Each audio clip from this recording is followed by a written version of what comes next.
With the development of technology and society, smartphones are playing an extremely vital role in humans' lives. However, people may spend too much time on them, even staring at their screens while walking on the road. According to the investigation by China court, among the various incentives for motor vehicle traffic accidents, cell phone usage ranked third, with a percentage of 10.56, which is just following drunk driving. In our daily life, it is also very common for people to run into obstacles because of their mobile phones. This is especially dangerous and causes widespread concern in society. So, have people realized texting on the phone during walking or driving could lead to dangerous situations?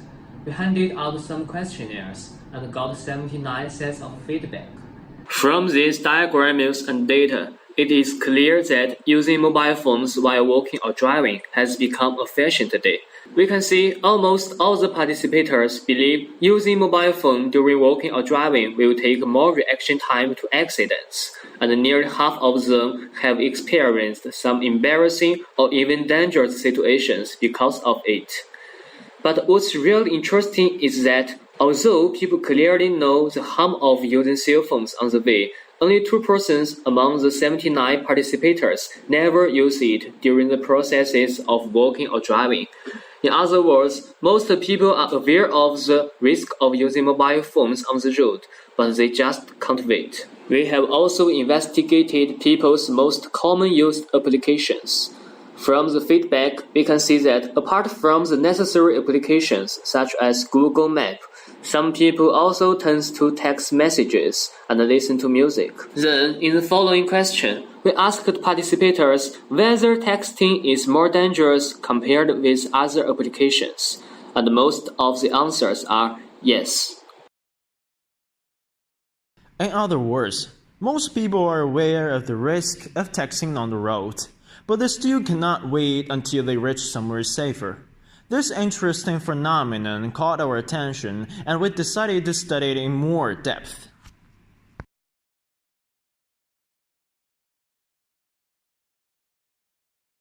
Before the experiment, let's see how people feel about texting or other cell phone using behaviors. Do you think texting while walking will affect your concentration? I think it will definitely affect my concentration because when I'm focusing on the screen, I can't look around. Yeah, texting is affecting my concentration. Yes, of course. Yes, definitely, because you have to divide your attention to two things at the same time. We also invite the school staffs from GEO to join our interview. What do you think? Do you think text while walking will affect your concentration? Yes, I think it will affect my concentration because I'm doing two things at the same time. Okay. And I have to pay attention to not bump into people, but at the same time I have to figure out what I was doing on my phone.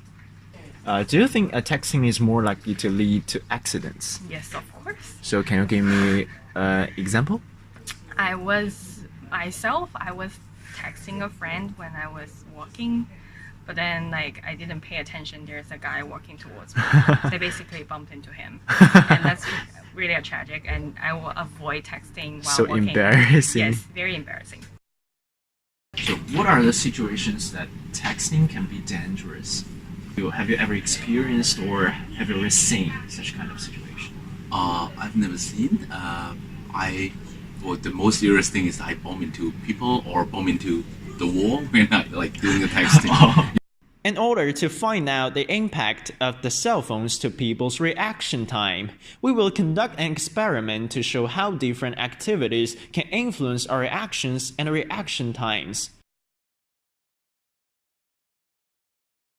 According to the interview, we can see that using cell phones on the road may cause many unexpected accidents in common sense, and people are aware of the risk of this.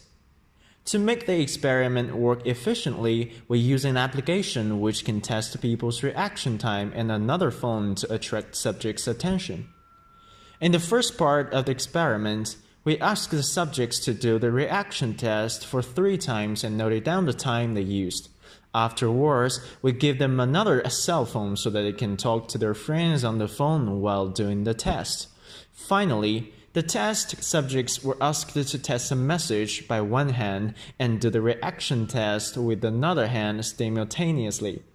During this part of the experiment, there will be a certain distance between the two phones so that it can stimulate the scenario where people text a message while walking or driving on the road to the greatest extent. Then, the experiment data is sorted out in a form. By analyzing the data, we can see that when people are talking on the phone, the reaction time will increase significantly. When they're texting messages by WeChat, WhatsApp, or Instagram, they might spend even more time to realize things happening to them and then react to these things. Meanwhile, different applications have various effects on people's reaction time. Among all the tested applications, texting is the most influential, which makes the average reaction time 5 times larger than that of the blank control. Reading and talking on the phone can also extend the reaction time, but not as severe as texting.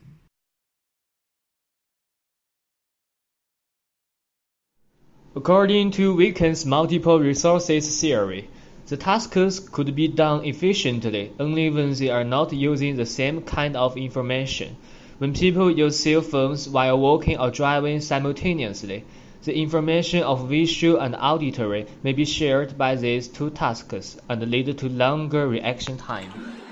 Moreover, according to Antoine Kafkan's research, locomotion is a complex motor skill that has to deal with dynamic changes in the environment by integrating sensory motor information.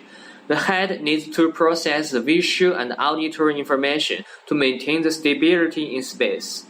If head movements were disturbed during a locomotor task, the sensory information may be difficult to interpret, and the information issued from the locomotor movement itself would be difficult to disentangle from noise information.